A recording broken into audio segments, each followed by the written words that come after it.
नमस्कार दोस्तों। आज की स्टॉक लर्निंग करेंगे कुछ ऐसी कि स्टॉक को लेकर के जो स्टॉक हमारे सामने ऐसा दिखता है कि पिछले कुछ दिनों से इसकी चार्ट में लगातार गिरावट था। और क्या लगता है कि मार्केट में एक डरावना सा माहौल चल रहा है क्या?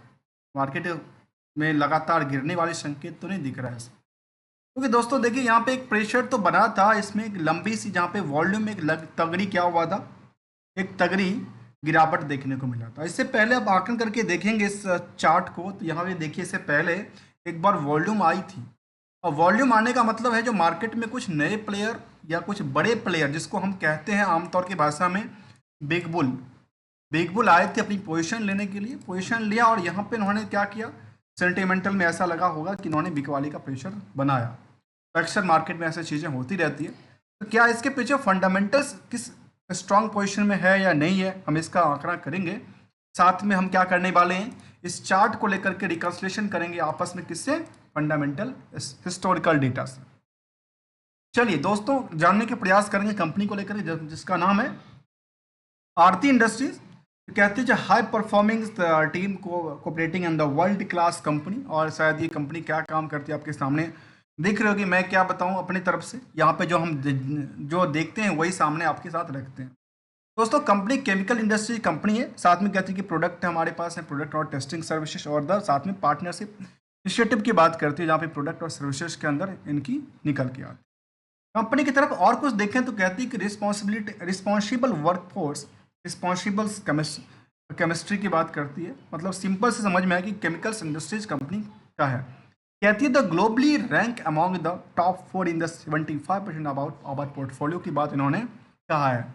ये कुछ ऐसे चीज़ें होती हैं जो कंपनी की क्या दिखाता है, कंपनी की ग्रोथ लेवल को सामने दिखता है। और ये कहती है कि हमारी कंपनी क्या है, टॉप 4 के अंदर आती है, जो कि 75% का हमारी पोर्टफोलियो के अंदर निकल के आता है। मैं पूरा पूरा डिटेल नहीं पढ़ूंगा, कुछ हाइलाइट्स की बात करते हैं। कंपनी कहती है कि हमारे पास करीब 100 से ज़्यादा प्रोडक्ट है। इंडियन कस्टमर करीब 700 प्लस है। इंडियन कस्टमर की बात करती है। 400 प्लस ग्लोबल कस्टमर की बात करते हैं, जो कि इनकी कस्टमर मतलब क्लाइंट की बात करिए, इंडिविजुअल करने बेचती है, क्लाइंट को बात कर रही है। साथ में कह रहे हैं कि मैन्युफैक्चरिंग की यूनिट की इन्होंने बात किया, जो कहती है करीब 16 मैन्युफैक्चरिंग प्लांट है इनके पास, और 6000 से ज़्यादा की एम्प्लॉय की इनकी तादाद है, मतलब बेन फोर्स की बात करते हैं। तो जब सब इतना सारा कुछ है कंपनी को लेकर के, तो आखिर रिसेंटली चार्ट में ऐसा गिरावट क्यों हुआ? क्या इनकी बिजनेस में कुछ 6000 एम्प्लॉय में से 2000 एम्प्लॉय को हटा दिए? ऐसा तो नहीं था। क्या उनका कारोबार में कुछ दिक्कत आई या फिर इंडस्ट्रियल को लेकर गवर्नमेंट ने कुछ प्लान कुछ तो नहीं आई, कोई रूल्स रेगुलेशन तो नहीं आए? तो चलिए इसको हम जानने की प्रयास करेंगे। कहती हैं जो look closing where the rounds, और उन्होंने कहा कि हमारे पास क्या है। कहती है जो ये सब इन्होंने अपनी वेबसाइट से मेंशन किया हुआ है, जो चेयरमैन के और बाकी सारी चीज़ों का, जो कि मैनेजिंग डायरेक्टर का अपनी जो क्या है, अपने स्टेटमेंट वगैरह जो डालते हैं टैगलाइन को लेकर के, जहाँ पे अट्रैक्शन बनती है कंपनी को लेकर के। चलिए, अब इतने सारे हमने समझ लिया कंपनी को लेकर, कंपनी क्या करती है, क्या क्या इनका प्रोडक्टिविटी है। अब इसके हिसाब से देखिए तो कंपनी में क्या हुआ।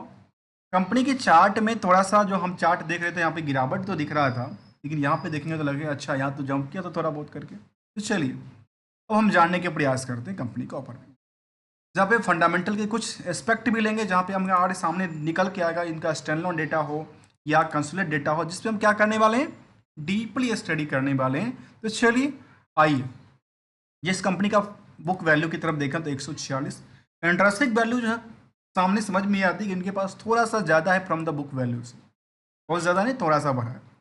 फिर करंट प्राइसेस का करीब 570 के आसपास है। हायर टू हायर कंपनी का 12 महीने के डेटा की बात करें तो 770 तक गया था। लोअर की बात करें तो 438 तक गया था। फिलहाल ये 570 के आसपास ट्रेड करती नजर आती, मतलब यहाँ से ऊपरी सतह से 200 रुपये की गिरावट है। और यहाँ से देखा जाए तो करीब करीब कह सकते हैं थोड़ा सा उछाल देखने को मिला है। मैं एग्जैक्टली परसेंटेज आपको नहीं बता सकता, क्योंकि परसेंटेज हम वही कैलकुलेट करके कैलकुलेटर के साथ नहीं बैठे। आइए अब एक चीज़ को और जानिए, समझने के प्रयास करेंगे। जो यहाँ क्या स्टॉक की प्राइस आगे चल करके इसको तोड़ सकती है, इसको कहते हैं, आमतौर की भाषा में कहते हैं, टेक्निकल भाषा में कहते हैं ब्रेकआउट, टेक्निकल ब्रेकआउट कहते हैं। लेकिन हम अपने आमतौर की भाषा में कहते हैं जो ये अपनी पुराने रिकॉर्ड को तोड़ दे। तो यहाँ पे देखा गया तो फिलहाल ये प्राइस टू बुक वैल्यू कितना 4 गुने के आसपास ट्रेड करती नजर आती है। अब आते हैं स्टॉक में। जो दुकान पे भीड़ है, यदि आप मार्केट जाते हैं, मार्केट में देखते हैं जो सेम सेक्टर की दुकानें हैं, सेम सामानें बेचती है, उनके पास देखा गया कि जो बाकी दुकानें हैं वहाँ पे 40 लोगों की भीड़ खड़ी है और इनके दुकानों पे 42 लोगों की भीड़ खड़ी है। मैं लोगों का इसलिए आपके साथ आंकड़ा देता हूँ क्योंकि एक आपके पास नंबर जो है ना, वो नंबर को आप अपने माइंड में सेट करके देखिए। जो हमारे किसी दुकान पे आप जा रहे हैं वहाँ पे भीड़ कितनी ज़्यादा है, अब भीड़ के पीछे क्या कारण हो सकते हैं। भीड़ के पीछे कुछ कारण हो सकते हैं जहाँ पे देखा जा सकता है कि क्या वहाँ पे कुछ सामानें सस्ता मिल रही है या उनकी क्वालिटीज इतनी इम्प्रूव है जहाँ पे लोगों ने उनके प्रति, उनको लगता है कि इनकी क्वालिटी काफ़ी अच्छा है, वो आगे चल करके और अच्छी परफॉर्मेंस और आगे चल करके उनका प्राइस जो है वो बढ़ सकती है जो क्वालिटी के बेसिस पे। इसमें देखा गया कि ईपीएस क्या कहता है, जो क्वालिटी निकल के आता है, तो ईपीएस कहता है कि 13.40 रुपये, क्योंकि फेस वैल्यू है 5 रुपये का। तो एक फेस जो कि आपके पॉकेट में पड़ा नोट या सिक्का की बात करें तो 5 रुपये का सिक्का अर्निंग करके देता है आपको कितने का, 13 रुपये का। इसके हिसाब से 42 लोगों की भीड़ है, मतलब इससे हिसाब से इंडस्ट्रियल के बाकी दुकानों से देखें तो कहते हैं कि ओवर वैल्यूड है। क्या ओवर वैल्यूड है तो टूटना चाहिए या नहीं, या क्या इसमें जो डिमांड बनी उसके पीछे क्या कारण और हो सकता है। यहाँ देखा जाए तो उसके पहला जो एस्पेक्ट देखते हैं क्वालिटीज़ में, तो हमने देखा ईपीएस को लेकर के। दूसरा देखते हैं डेट टू क्रेडिट को लेकर के, आखिर ये इनका लोन का बर्डन क्या कहता है, कितनी परसेंट की लोन कहता है, क्या वो सस्टेन कर पाती है, उनके बर्डन को झेल पाती है कि नहीं पाती है। दूसरा कहता है कि इनका करंट रेशियो क्या कहता है, क्या इनमें कुछ उधार सेल्स भी इन्होंने कर रखा है जिसके बेसिस पे इन्होंने क्या किया, प्रॉफिट तो बुक कर दिया, उस प्रॉफिट बुक्ड किए हुए के हिसाब से यहाँ पे आई हमारे पास अर्निंग पर शेयर आ गई। लेकिन क्या उधार के अंदर जो उन्होंने सेल्स किया हुआ है क्या उसमें कुछ रिस्क भी है, इसको भी जानना जरूरी है। इसीलिए हम क्या करेंगे, इसलिए हमने एक फॉर्मूलाज पे काम किया है जिसका नाम है R2R। आखिर हम जानेंगे रिस्क टू रिकंसिलिएशन क्या कहता है, रिस्क टू रिटर्न और रिवार्ड भी देखने को क्या मिलती नजर आती है जो कि निवेशक से। आइए इसको देखें तो आर के बारे में कहते हैं करीब 7% के आसपास, आर के बारे में कहती है करीब करीब 8% के आसपास। डिविडेंड का ट्रैक रिकॉर्ड भी थोड़ा बहुत रहा है। अब इसके साथ साथ ये देखा जाए नंबर ऑफ शेयर के हिसाब से मार्केट कैप आप देख सकते हैं करीब 20,000 करोड़ से ज़्यादा का मार्केट कैप है। अब सवाल उठता है क्या स्टॉक की प्राइस आगे चल करके क्या जो 770 है क्या इसको टच करके 800 या 900 जा सकता है, या क्या इसमें गिरावट का संकेत ऐसा तो नहीं जो स्टॉक गिर के 300 रुपये पे आ जाएगा। ये कई सारे सवाल होते हैं, ये मन के सवाल है। इसीलिए हम क्या करेंगे, एक कंक्लूजन की तरफ चलेंगे। जब तक कंक्लूजन की तरफ चलते हैं उससे पहले दोस्तों पहले बता दूं, आप जो मैं कोई ट्रेडर्स भी नहीं हूँ, कोई एडवाइजर्स भी नहीं हूँ, एज ए स्टॉक मार्केट की लर्नर के तौर पे मैं समझने का प्रयास करता हूँ। और यदि आप चैनल को सब्सक्राइब करेंगे, ज्वाइन बटन भी क्लिक करेंगे तो शायद हमारे लिए और भी क्या होती है, increase of the better learning के लिए हम बात करते नजर आ सकते हैं, जहाँ पे क्या करते हैं, लर्निंग्स अवेयरनेस एंड एजुकेशन की ही बात करते हैं विदाउट किसी रिकमेंडेशन और एडवाइजरी को लेकर। जहाँ पियर्स कंपनी में देखा गया कि इनके साथ पिडलाइट इंडस्ट्रीज, SRF, लिंड्स इंडियाज और गुजरात फ्यूरोकेमिकल्स जैसी कंपनी शामिल हैं। उन सभी कंपनियों में यदि आप आकलन करके देखें तो यहाँ पे निकलती है कि सबसे ज़्यादा भीड़ अभी कहाँ पे है, सबसे ज़्यादा भीड़ अभी निकल के आती है लिंड्स इंडिया के अंदर, जहाँ पे अर्निंग के बेसिस पे सबसे ज़्यादा भीड़ है। मतलब यहाँ पे कोई है, या तो अभी तक इसका प्राइस कम है, भाव में मिल रहा है, या फिर यहाँ पे क्या है, फ्यूचर एक्सपेक्टेशंस काफ़ी ज़्यादा देखने को मिलती है। चलिए आइए इसको हम समझने के प्रयास करते हैं रिजल्ट की तरफ, क्योंकि हम फंडामेंटल में कुछ एस्पेक्ट को समझेंगे जहाँ पे हमें एक एक आंकड़ा देता है कि आखिर क्या है इस स्टॉक को लेकर के और क्या क्या। एक चीज़ और देखने को मिलता है कंपनी के पास, आपने देखा होगा और हमने हमने स्टार्टिंग में नोटिस नहीं किया, इस तरह कंपनी के पास R&D सर्विसेज भी होती है जहाँ पे रिसर्च और डेवलपमेंट्स का कामकाज करती है। अब यहाँ पे कुछ ऐसी भी चीज़ें होती हैं जहाँ पे खर्च तो उनका लगातार चलती जाती है, लेकिन उससे होने वाली रेवेन्यू नहीं बन पाती है, क्योंकि रिसर्च एंड डेवलपमेंट में काफ़ी टाइम लगता है। टाइम होने के बाद जैसे आपने देखा होगा तो बहुत सारी टाइम लगने के बाद एक नई पहल आती है और उसमें कुछ नया इम्प्लीमेंटेशन, कुछ नया क्या लेके आती है, पोटेंशियल्स लेके आती है मार्केट में। तो ऐसा होती नज़र आती है। आते हैं रिजल्ट की तरफ। देखिए दोस्तों, रिजल्ट का वो बिजनेस कंपनी का जो भी था, खुद का बिजनेस हो, उनके सब्सिडी कंपनी का बिजनेस हो, भले वो कंपनी फार्मास्यूटिकल में हो, केमिकल्स में हो, या आप उनकी सब्सिडी कोई आपके साथ सामानें बेच रहा है, कुछ ग्रोसरी बेच रहा है, या कुछ आपके साथ फ्रूट्स बेच रहा है, इन सभी डेटा को देखने के बाद जो कंपनी का ओवरऑल पता चलता है वो कंसोलिडेट डेटा है। और वो डेटा के बेसिस में मैनेजमेंट के परफॉर्मेंस लेवल देखें तो वे दिखाता है कि यहाँ पे जून टू जून के हिसाब से परफॉर्मेंस में एक तगड़ी सी जंप आई, मतलब यहाँ पे कोई कमी नहीं थी। जब की कमी की बात करें तो कंपनी के पास देखने को कब से मिली थी, लगातार इंक्रीज करती नजर आई, चाहे हम पिछले वाई वाई का कंपेयर करके देखें या फिर क्यू और क्यू का कंपेयर करके। ट्रेंडिंग की बात हमने देखें तो ट्रेंडिंग कहाँ से रिवर्सल हुआ था, उसके बाद ट्रेंडिंग कहाँ से इनका अपर साइड के लिए खुलती नजर आई। जहाँ पे ऑपरेटिंग प्रॉफिट देखें तो ये ऑपरेटिंग प्रॉफिट नियर अबाउट कह सकते हैं कि 15 से 16% के आसपास एवरेज बनती नजर आती है। इनका अदर सोर्स ऑफ इनकम कुछ नहीं है, कंपनी को लेकर कुछ इनकम अदर सोर्स का नहीं आता है, अच्छी बात है। मतलब समझ में आई कंपनी के पास खुद का कारोबार है और उसके जो बाकी सब्सिडी है वो भी सेम कैटेगरी से कामकाज करती होगी, हो सकता है। अब यहाँ पे देखिए, यहाँ पे प्रॉफिट को लेकर के क्या कहता है। तो प्रॉफिट को लेकर कहती है जो कंपनी के पास प्रॉफिट तो कभी कभी जमाने में 725 करोड़ तक हुआ करता था।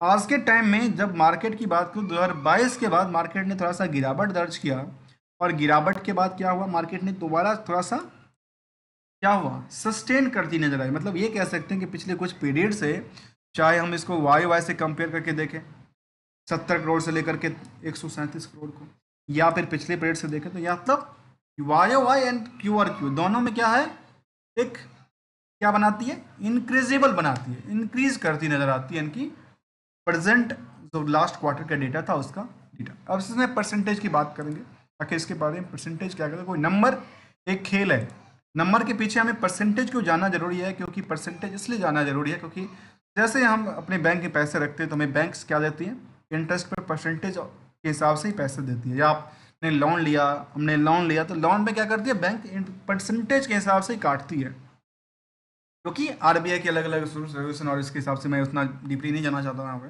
फिलहाल। कई बार मैं कुछ बेसिक लर्निंग को लेकर के इसमें डाल देता हूँ कुछ बातें, जो कि यदि आप नए व्यूअर्स हैं, नए सब्सक्राइबर्स हैं, तो उनके लिए कुछ और भी क्लैरिटी के साथ समझ में आए, इसीलिए। चलिए, यहाँ पे देखा गया कि रेवेन्यू को लेकर के 31% की उछाल आई थी। इसके अलावा एक्सपेंसेस भी 10% बढ़ी, और नियर अबाउट देखा गया कि नेट इनकम से लेकर के बाकी सारी चीज़ें में लगातार क्या थी, एक उछाल बनती हुई नजर आई। चलिए, ये यहाँ तक क्या था, यहाँ तक ठीक ठाक आंकड़ा दिया। ईयरली बेसिस का आंकड़ा यदि बात करें तो इसके बारे में कहती है जो कंपनी का सेल्स को क्या लिया, सेल्स में लगातार इंक्रीज करती हुई नजर आई, क्या थी, ऑब्वियसली नजर आई। अब पिछले किसी भी टाइम फ्रेम से देख लें तो शायद ये लगता है कि अच्छा मार्केट ने क्या किया, मार्केट लंबी उछाल तक गई है, लेकिन वो पिछले पीरियड से थोड़ा सा गिरावट देखने, पिछले पीरियड से थोड़ा सा गिरावट दर्ज करती है। लेकिन इसका क्या कहता है, एक सस्टेनेबिलिटी होती है ना मार्केट में, कई बार 10% 5% का डाउन साइड हो सकती है, लेकिन यदि उतना गए तो चल सकता है, यदि बहुत ज़्यादा डीप चली गई तो कोई बड़ी सी चिंता की बात हो जाती है कई बार। यहाँ पे हमने देखा कि करीब करीब 15-16% के आसपास क्या आता है जो इनका ऑपरेटिंग प्रॉफिट भी रहा।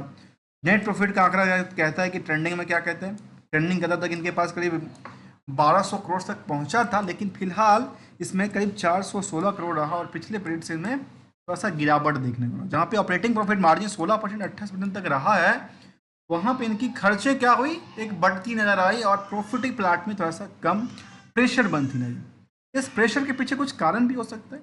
देखिए, प्रेशर के पीछे जो कारण होता है ना, जहाँ पे हमने देखा किसको लेकर के, उसका भी आंकड़ा देते हैं सामने। यदि हम प्रॉफिट के लिए देखते हैं तो हमने कहा कि इसके लिए R2R करना जरूरी है, क्योंकि ये डेट टू इक्विटी को लेकर कहती है। इसके बेसिस पे क्या होता है, प्रॉफिटेबिलिटी में क्या होता है, दबाव बन जाती है, और यहाँ प्रॉफिट को उगाने का काम करता है, जो कि हम कहते हैं प्रॉफिट क्रिएट करना। हम उगाने की बात इसलिए करते हैं कि हम उसमें कुछ ऐसे लोकल्स वाले चीज़ को लोकल ऐड ऑन करते हैं, जिससे एक समझ में थोड़ा सा और आसानी हो सकता है। अब आते हैं ईयरली बेसिस में, और हमने ये देखा कि यहाँ पे क्या हुआ, एक गिरावट था, और गिरावट इस हिसाब से था कि यहाँ पे वो सेंटीमेंटल दिया, और यहाँ पे प्रॉफिट है हमेशा बुक किया हुआ वैल्यू है। इसीलिए हम जानने के प्रयास करते हैं तो यहाँ पे क्या था, जिनका ये जो पार्ट था जो कि हम जिसको देख रहे थे डेट इक्विटी रेशियो, उसमें क्या हुआ, यहाँ पे क्या हुआ, इंटरेस्ट में क्या हो रही, लगातार जंप देखने को मिला, मतलब लगातार इंक्रीज करती हुई नजर आ रही है। इसके बारे में देखेंगे आखिर डेट्स इसके बारे में क्या संकेत दे। ईयर ऑन ईयर बेसिस में ये पता चला जो कंपनी का ऑब्वियसली पिछले साल से थोड़ा सा गिरावट देखने को मिला, लेकिन उस लेवल पे गिरावट नहीं थी जो हम आकलन देख रहे थे। तो मतलब फंडामेंटल उतनी बड़ी डाउनफॉल नहीं थी, उतनी बड़ी क्या कहते हैं जो डीपर साइड में नहीं गई थी। हाँ, थोड़ा सा गया था, जहाँ पे परसेंटेज हमने देखा कि करीब करीब नेट इनकम साइड में 23% की गिरावट देखने को मिला, और नेट ईबिटा के अंदर करीब 10% के आसपास गिरावट दर्ज कर। अब आते हैं प्रॉफिट को हमेशा बुक्ड किया हो गया वैल्यू है, इसीलिए हम इसको जानने के प्रयास करेंगे R2R के लिए। आखिर हम रिस्क टू रिकंसिलिएशन को कैसे जानेंगे, आखिर बर्डन कितना है कंपनी को, क्योंकि बैलेंस जो पीएल का पार्ट है वो एक क्या है, एक दिखावा है। दिखावा के पीछे हमें पीछे की बैकग्राउंड्स को भी समझना पड़ेगा, इसलिए हम बैलेंस शीट फिगर लेते हैं। और यहाँ पे हम ट्रेंडिंग की बात करते हैं, केवल और केवल ये बात नहीं कहते हैं कि अच्छा ये पिछले साल से तो काफ़ी जंप हो गया, ये गिरा गया, इसका सेंटिमेंटल खराब हो गया। भाई ट्रेंडिंग क्या रहा अभी तक का, लास्ट ट्रेंडिंग क्या कहता है? तो कहता है बोरोइंग्स को लेकर के कंपनी के पास जो यहाँ पे देखने को मिलती है, कंपनी अपनी जो बोरोइंग्स है उसको लगातार बढ़ा रही है। अब यहाँ पे आके हमारे मन में एक सवाल आता है, क्या जो बढ़ा रही है इसके पीछे कारण क्या है, इसको यूज कहाँ कर रही है? क्या जो पैसा ले रही है मार्केट से, बैंक से, उसका क्या फंड को उन्होंने इंजॉयमेंट के लिए यूज किया? क्या इसको कुछ संपत्ति बनाने में यूज कर, या कुछ प्रोडक्टिविटी को लेकर यूज कर रहे हैं, या आर&डी को लेकर यूज कर? ये भी सारे सवाल होते हैं। तो चलिए, यहाँ फिक्स असेट्स में थोड़ा सा डेवलपमेंट हुआ, ये समझ में आएगा, अच्छा ठीक है, यहाँ पे जो पैसा लिया उसका यहाँ पे तो इफेक्ट देखने को मिलता है। जब ये देखने को हमारे सामने निकल के आते हैं तो वर्किंग प्रोसेस ठीक ठाक है, इन्वेस्टमेंट उन्होंने लगातार बढ़ाया है। इसके अलावा मार्केट में कुछ उधार भी पड़े होंगे जो कि करंट एसेट्स के अंदर हम देख सकते हैं, अदर एसेट्स के अंदर। तो इसमें कहता है कंपनी जो हमारे पास जो उधार का सेल्स है वो है 826 करोड़ का। ठीक है, हम पेबल की बात बिल्कुल नहीं कर रहे हैं, हम केवल रिसीवल की बात कर रहे हैं जो कि आपको लेना है। पेबल के बाद छोड़ो, क्योंकि पेबल में आपकी लाइबिलिटीज होंगी, आपका संपत्ति काफ़ी ज़्यादा है, क्योंकि उसका भी हम आकलन देख ही लेते हैं नॉर्मली। अब संपत्ति है तो इसमें देखने को मिला कि आपने कहा कि हमें 826 करोड़ का हमारे पास उधार पड़ा। अब यहाँ पे एक सवाल आती है, सवाल ये है कि इसके पीछे रिस्क क्या है? यहाँ पे रिस्क किसका आता है? क्लाइंट को लेकर के। क्या क्लाइंट आपकी कैसे हैं? क्लाइंट के अलावा की बात करें, कस्टमर कैसे थे आपके, जो आपने क्लाइंट लिस्ट की बात करी। अब आपकी टर्म क्या है, आपकी पेमेंट की टर्म क्या रही? क्या टर्म से कोई कस्टमर आपके डिक्लाइन कर रही है, डिनाई कर रही है देने से लेकर के? उसके लिए क्या देखना जरूरी है? आपकी डेटर्स डे को समझना जरूरी है। आगे चल के दोस्तों हम इसको भी इम्प्रूव करेंगे। जो आप हमारे सामने ये जो लिखी हुई जो राइटिंग्स आती है वो उसमें क्लैरिटी नहीं आती है, because this is a not proper. I also know about this. आगे चल करके हम इस पर एक पेन टेप्स की तरफ यूज करेंगे आगे चल करके। फिलहाल चलिए इसको देखेंगे, इसको समझने का प्रयास करते हैं। तो देखा गया कंपनी को लेकर के जो रिस्क फैक्टर कहता है वो कहता है करीब करीब 47 दिन का। मतलब इसके हिसाब से कोई भी रिस्क फैक्टर नहीं बनता नंबर ऑफ डे के हिसाब से, इसलिए क्योंकि 45 दिन 60 दिन हमने 6 महीने तक का देखा है। और भी सरकारी कंपनियों में जहाँ पे एक डिपार्टमेंट से दूसरे डिपार्टमेंट तक पैसा जाती है, चलिए प्राइवेट के लिए मान लिया उससे नीचे के टाइम में पैसा मिल जाता है। फिलहाल 1.5 महीने का टाइम उन्होंने कहा। अब सवाल एक और आता है, पता है क्या सवाल? ये आता है कि 826 करोड़ के आंकड़ा से देखें तो हमारे पास जो नेट प्रॉफिट की नेट सेल्स की पार्ट है, नेट प्रॉफिट का पार्ट है, ये क्या क्या है? तो हमने देखा यहाँ पे 826 करोड़ था, इसको हम देखिए ये कहता है 6372 करोड़, और ये कहता है कितने का? 416 करोड़। आपस में तीनों नंबर को देखिए, और तीनों नंबर के देखने के बाद एक डिसाइड करके देखिए जो इनके पास रिस्क कहाँ पे, कितने % की रिस्क बनी हुई है। तो हमें समझ में ये आती है, सिंपल सी समझ में, जो इसके बेसिस पर चलिए मार्केट में जो भी आपके डेटर फंसे हुए थे, यहाँ के बेसिस पे समझ में ये आती है कि प्रॉफिट बुक्ड किया 416 करोड़, और मार्केट में पैसे कितने, उधार कितने हैं? 826 करोड़ का। मतलब जितना आपने प्रॉफिट दिखाया वो अभी मार्केट से पैसे आपके पास आए नहीं, उससे डबल आपके पास पैसे अभी तक मार्केट में हैं, जो कि आपको रिकवरी लेना है। उसमें कुछ बैड डेट्स, कुछ डिस्काउंट होता है तो थोड़ा सा चिंता बन जाती है, क्योंकि उसमें परसेंटेज ऑफ मार्जिन को भी चेक करना ज़रूरी है। अब आते हैं इसको, ये कहता है बैलेंस शीट फिगर आउट को लेकर के क्या कहता है।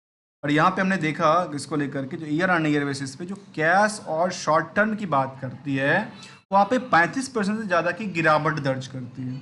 इसके अलावा की बात करें तो यदि एसेट्स पार्ट में 12% इंक्रीज करती है तो लायबिलिटी भी इन्होंने बढ़ाई। मतलब लायबिलिटी भी इन्होंने, मतलब यहाँ पे इनको क्या कहता है, इनको यहाँ पे मेरिट की बात नहीं करता है, यहाँ पे डीमेरिट की बात करता है, या फिर अपनी लायबिलिटी थोड़ा सा बर्डन को बढ़ाया। बर्डन बढ़ाने वाले में सवाल होता है, आपको हमारे पास यदि बैलेंस शीट के अंदर दो फिगर आउट की बात करूँगा, यदि आपके पास आज के टाइम में पेबल निकल जाए, आ जाए कोई लेने के लिए, हमारे पास फंड्स हैं कि नहीं है, तो देखा जाए तो ये कहते हैं हमारे पास आप अच्छे खासे फंड हैं, कोई चिंता की बात ही नहीं।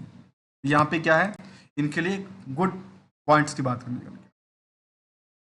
अब आइए एक चीज़ को और समझते हैं हिस्टोरिकल डेटा की तरफ। इसके बारे में क्या कहते हैं सेल्स को लगातार 12% के आसपास की 3 साल में ग्रो लेवल था। लेकिन लेकिन की बात ये कर रहा है कि आपने सेल्स तो ग्रो किया लेकिन आपकी प्रॉफिट ग्रो नहीं हुआ। आपके स्टॉक प्राइस सीजीआर में लगातार गिरावट देखने को मिला, जबकि रिटर्न ऑन इक्विटी भी आपकी नियर अबाउट 15% के आसपास रही है। अब देखिए मैं इसको एक आंकड़ा करके देखता हूँ आपके चार्ट से। चार्ट से क्यों लेता हूँ? मैं चार्ट लेता हूँ केवल और केवल बीएससी का 1 साल का चार्ट लेता हूँ। और बीएससी का चार्ट मुझे काफ़ी अच्छा लगता है, वहाँ पे वॉल्यूम एक अच्छी इंडिकेट देता नज़र आता है सेम टाइम में। अब 1 साल के चार्ट में क्या हुआ? 1 साल के चार्ट में इनको कोई इफेक्ट देखने को मिला आपको आज तक?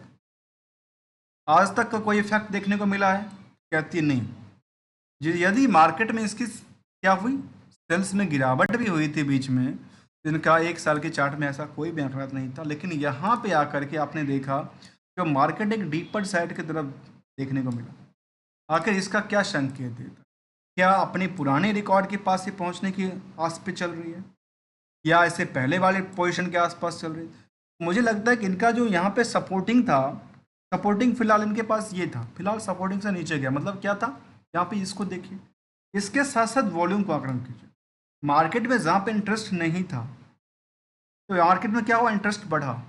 इंटरेस्ट बढ़ने के कारण क्या हुआ, सेंटिमेंटल को छोड़ा गया। अब सेंटिमेंटल कंपनी ने छोड़ा, या सेक्टर ने छोड़ा, या मार्केट ने छोड़ा, इनको भी ध्यान देना पड़ेगा। तो सेंटिमेंटल जो है ये तीनों तरह से देखना पड़ेगा। क्या कंपनी ने कुछ ऐसी बात बताई, क्या सेक्टर में सर कुछ ऐसा मार्केट में आई जो कि शायद इसको डोमेस्टिक्स और इंटरनेशनल मार्केट से इफेक्ट करता हो, या मार्केट में कुछ ऐसी सेंटिमेंटल छोड़ी गई जिसकी वजह से यहाँ पे इंटरेस्ट धीरे धीरे बढ़ गई। लोगों को इंटरेस्ट बढ़ा तो मार्केट में अच्छी खासी ट्रेडिंग हुआ और बल्क ट्रेडिंग के आंकड़ा देखने को मिला। अब इसका आंकड़ा करके देखिए यहाँ पे मार्केट ने क्या किया, इंटरेस्ट बना रही थी, मार्केट ने डीप हायर लिया। यहाँ पे क्या किया, इंटरेस्ट को ख़त्म किया, मार्केट ने क्या किया, डिप बनाई। मतलब प्रॉफिट बुकिंग का सीधा सीधा बात निकल के आती है। तो मार्केट एक वेव है, मार्केट एक वेव, यदि ट्रेंडिंग इस तरह से चल रहा है तो आपको उसी ट्रेंडिंग से चलना चाहिए। मार्केट खरीदारी की तरफ भाग रहा है तो ट्रेंडिंग भी यही दर्शाता है, सबसे सब खरीदारी में लग जाते हैं। एक वेव की तरह आती है, वेव की तरफ से आती है। चलिए आते हैं इसको हम कुछ और पार्ट से समझने के लिए करके, और वो क्या आंकड़ा देता है जहां हम सेंटीमेंटल की तरफ पहले चले। देखिए सेंटीमेंटल की तरफ पहले देखें तो 28 अगस्त के बाद ऐसा कोई अपडेट यहाँ पे सेंटीमेंटल में फिलहाल देखने को तो नजर नहीं आई। लेकिन मार्केट यदि गिरा था तो 28 अगस्त के बाद गिरा था या पहले गिरा था? तो देखिए ये 13 अगस्त को मार्केट गिरा था। 13 अगस्त को मार्केट गिरा था, क्या 13 अगस्त को कुछ बड़ी सेंटीमेंटल आया था क्या इसको ले करके? चलिए उसका हम एक देखते हैं, नज़र डाल के देखते हैं जो क्या इसको लेकर कुछ कहती है कंपनी का। तो 12 अगस्त को लेकर के इन्वेस्टर्स मीटिंग हुई थी, प्रेजेंटेशन की बात किया था, इन्वेस्टर्स मीटिंग की बात किया था। उसमें तो शायद ऐसा कुछ निकल के नहीं आई होगी। चलिए हम लास्ट तब भी एक नज़र सर्च करने का प्रयास करें, क्योंकि मार्केट कब गिरे थे, मार्केट का सेटअप हुआ था फिर 13 तारीख के आसपास। तो चलिए एक नज़र डालते हैं इसको, क्या इन्वेस्टर मीटिंग में कुछ हुआ कि नहीं हुआ, क्योंकि हमारा काम है इसको रिकन्सलेशन करना। तो कहती है inform that the audio recording of the set call in the been uploaded on the company website. उन्होंने ऑडियो रिकॉर्डिंग अपलोड किया था। अब ऑडियो रिकॉर्डिंग को कौन सुनेगा, आप जाकर के साथ सुन के देख लीजिए, और मुझे आपकी फीडबैक्स हमारे कमेंट सेक्शन में आप मेंशन कर दीजिएगा ये चीज़ें थी, और इस पर हम चर्चा करेंगे। आइए इसको चलते हैं हम इन्वेस्टर को लेकर। उसके बाद हम चलेंगे आखिर जो लास्ट कंपनी ने अपडेट दिया है वो आखिर अगस्त वाले अपडेट में क्या कहता नजर आता है, उस पर भी हम एक नज़र डालेंगे। दोस्तों हमारा वीडियो काफ़ी लंबा हो जाता है, कई बार हो जाता है, और मैंने हमेशा एक बात कहा है, I am not a trader, not advisor, only as a learner. इसीलिए हम लर्निंग के ऊपर फोकस करते हैं, जहाँ पे हमारे सामने कुछ क्लैरिटी के साथ कुछ इन्फॉर्मेशन निकल के आ जाए कंपनी को लेकर के, आखिर फंडामेंटल्स में क्या ऐसी मूवमेंट थी जिसकी वजह से चार्ट में ऐसा कहा, या चार्ट की, क्योंकि दोनों अलग अलग मार्केट हैं, कंपनी अपनी कारोबार कर रही है, चाहे वो केमिकल इंडस्ट्रीज हो या फिर ऑनलाइन कंपनीज, हम ऑनलाइन की बात कर रहे हैं, और स्टॉक मार्केट अलग कारोबार है, उस कारोबार को चलाने वाले बिग बुल्स होते हैं। यहाँ भी बड़े बड़े बिग बुल्स हैं प्लीज इंडस्ट्रियल को लेकर के। अब यहाँ पे क्या हुआ, ट्रेड, बल्क ट्रेड देखने को मिला। बल्क ट्रेड क्या हुआ, एक देखिए 13 अगस्त को एक बड़ी सी पार्टी थी जिन्होंने क्या किया, ये उन्होंने एक मारा नहीं बल्क ट्रेड, और बल्क ट्रेड में कुछ पैसा कमाया। चलिए ये था इसका आंकड़ा। प्रमोटर्स 43% होल्डिंग के साथ कारोबार करती नजर आती है। जहां हम ट्रेंडिंग की तरफ देखें तो इसका ट्रेंडिंग हमने ये देखा, और इससे प्रमोटर की तरफ देखें तो ये कहता है कि प्रमोटर्स में करीब करीब ये हमारे सामने निकल के आती है कि 43% के आसपास की होल्डिंग प्रमोटर के पास है। रेस्ट होल्डिंग कहता है कि पब्लिक के पास बनी हुई है। आखिर पब्लिक में क्या है, प्रमोटर में क्या था? प्रमोटर इनके कौन करते थे? कहती रसीस, जो कि इनके जो मेन प्रमोटर्स होंगे, कांची गौरी करके। एफ आई की तादाद 10%, डी आई की तादाद उससे ज़्यादा, मतलब एफ आई से ज़्यादा डी आई को ये पसंद है। एफ आई से ज़्यादा डी आई को पसंद है और पब्लिक को भी पसंद है, जो कि 70% के आसपास की होल्डिंग है मार्केट में। और कई सारे सवाल होते हैं, उसको एक बार हम लेंगे एक अलग से स्टडी के अंदर, जहाँ पे कुछ हमें लेने का प्रयास करेंगे। तो आखिर ये मार्केट में एफ आई क्यों नहीं खरीद देते सारे के सारे स्टॉक? देखिए मार्केट में हो क्या रहा, मार्केट में ये हुआ, जो मार्केट में क्या लगा, 3.5 लाख से ज़्यादा नियर अबाउट लोग यहाँ पे इंटरेस्टेड हैं जून तक के डेटा की वजह से। अब इन निवेशकों को मिला क्या, जहाँ पे हम रिस्क टू रिकन्सिलेशन हमने कहाँ किया था बैलेंस शीट के अंदर और पीएल से। अब यहाँ पे हम रिस्क टू रिवार्ड की बात करें, जिसको हम टू रिटर्न की बात करते हैं, वो हमारे पास सामने दिखेगा जाके कितना % की ग्रो करती नजर आई कंपनी। तो देखिए यहाँ पे पिछले 1 महीने में कंपनी की जो परफॉर्मेंस रही वो 5% से ज़्यादा गिरावट थी। पिछले 6 महीने में करीब 10% की गिरावट दर्ज किया है। और यहाँ पे पिछले महीने से लगातार मार्केट में सेंटिमेंटल बना, गिरावट हुई, ऐसे मोमेंटल प्रॉफिट बुकिंग चलती रही है। अब यहाँ देखिए मार्केट ने लगा डीपर टू डीपर लगाने का प्रयास किया, डीपर पर सक्सेस भी हो गया। अब देखिए इसका दूसरा डीपर ये था, उससे भी उन्होंने टच करके नजर आई। क्या इस डीपर को सपोर्ट ले रहे हैं या नहीं ले रहे हैं, या इनके पास इस सपोर्ट के आसपास और भी सपोर्टिंग था? एक सपोर्टिंग का छोटा सा सपोर्ट और बनती है, जहाँ पे इन्होंने एक ही बार लेके आई थी। और यदि ये मार्केट यहाँ भी सपोर्ट लेवल नहीं ले पाती, मतलब ये है जो मार्केट में और भी ज़्यादा क्या हो सकती है, गिरावट होगी, और हो सकता है आगे चल करके थोड़ा और नीचे जाए और वहाँ पे बॉटम पे आने के बाद मार्केट उछलती मुझे नज़र आ सकती है। क्योंकि जब कोई बेच रहा हो तब भी कोई खरीद रहा है, ये मार्केट की एक वेव की तरफ देखने वाली बात है। जब कोई बेच रहा है तब भी कोई खरीद रहा है, तभी कॉन्ट्रैक्ट ये शामिल होता है। अब जिस कॉन्ट्रैक्ट पे कोई बेचेगा, जिनके पास ज़्यादा है या उनकी उनकी एक्सपेक्टेशन कुछ और कहता है, इसके लिए गोल्डन रूल पे चर्चा करेंगे। फिलहाल तभी 5 सालों में डेटा को देखने को मिला कि मतलब 64% के आसपास की ग्रोथ लेवल उन्होंने दर्ज किया। अब आते हैं गोल्डन रूल की तरफ। आखिर गोल्डन रूल्स के बारे में क्या कहता है, और गोल्डन रूल इसके बारे में कुछ कहता होगा, वो क्या कहता है, क्या यहाँ से स्टॉक की ट्रेंडिंग? देखिए फंडामेंटल के अंदर ऐसा कोई आंकड़ा निकल के नहीं है जहाँ पे कुछ ऐसा उन्होंने कुछ गलतियाँ की बात करती है, जहाँ पे स्टॉक फिलहाल 4 गुने के आसपास ट्रेड करता है। एलएफडी की बात करती है, टैक्स रेट भी काफ़ी सेम लो देखने को मिला, कैपिटलाइजेशन की बात करती है, प्रॉफिट भी ग्रो अच्छी खासी बनी है। जहाँ तक कंपनी डिविडेंड भी रेगुलरली देती है, शायद ऐसा देखने को मिलता है कि कंपनी के पास रेगुलरली डिविडेंड का पार्ट कर भी 24 के अंदर भी 1 रुपये का डिविडेंड दिया था, इससे पहले कंपनी ने 1.5 रुपये का डिविडेंड दिया था। मतलब कंपनी लगातार डिविडेंड की पार्ट भी देती नजर आई अपने निवेशकों को लेकर। और साथ में स्टॉक की परफॉर्मेंस में मार्केट कुछ और भी आंकड़ा कहता है, और इसमें गोल्डन रूल ये कहता है जो मार्केट में जब भी जिस भी प्राइस के आसपास एंट्री हुआ है, मैं ये नहीं कर एंट्री करना है नहीं करना है, एंट्री हुआ है, उस टाइम से अपनी रिस्क फैक्टर को देखिए कि आपकी रिस्क क्या कितनी % की कैपेसिटी है, और आप कितनी की एक्सपेक्ट करती है मार्केट से लेकर। तो मार्केट में क्या होता है, आपकी एक्सपेक्टेशन के अकॉर्डिंग ठीक है तो कट मार आ जाता है, इसलिए तो प्रॉफिट बुकिंग होता है। इसलिए मार्केट ने चार्ट को क्या कहता है, डिक्लाइन कर देती है, क्योंकि वेव वही होता है, सबकी वही अंदाज होती है कि मार्केट हमारे पास इस प्राइस पे आएगी, हम इसको क्या करेंगे, बिकवाली करेंगे, और वहाँ पे जाने के बाद मार्केट लगातार क्या करती है, गिरती है, फिर सस्टेन करती है और फिर चलने के लिए तैयार होती है। क्योंकि ये इस मार्केट की एक सिंपल स्ट्रेटजी है, उसको समझना बहुत बड़ा तीर नहीं है। अब आते हैं इसको लेकर के आखिर हमारी रिस्क फैक्टर क्या है, हम किस प्राइस पे एक्सपेक्टेशन करते हैं, क्योंकि एंट्री हमेशा होता है, एग्जिट हमेशा होता है, नहीं तो ट्रेडिंग होगा नहीं। सब के सब हाथ पे हाथ धर के बैठे हुए सिस्टम के अंदर, सिस्टम के सामने, अब ट्रेडिंग करेंगे, अब देखेंगे, अब इसके प्राइस इस लेवल पे आएगी तब हम देखेंगे। देखिए दोस्तों, इसमें इसके लिए क्या करना पता है, इसके लिए फाइनेंशियल डिसिप्लिन की ज़रूरत है। एक फाइनेंशियल डिसिप्लिन की ज़रूरत है, जो हमारी जो इनकम सोर्स है, उस इनकम सोर्स से आप कितनी इंक्रीज करना चाहते हैं इस इन्वेस्टमेंट प्राइस, और उसमें आपकी रिस्क फैक्टर कितनी है।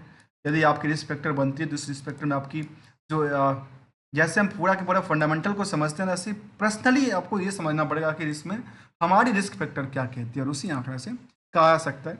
आगे चल करके इस पर भी थोड़ा सा और फोकस करेंगे। तब तक के लिए thank you so much for joining here दोस्तों। मिलेंगे कुछ नए वीडियो के साथ, नए स्टडी के साथ और कुछ नई लर्निंग के साथ। तब तक के लिए एंजॉय कीजिए। Just for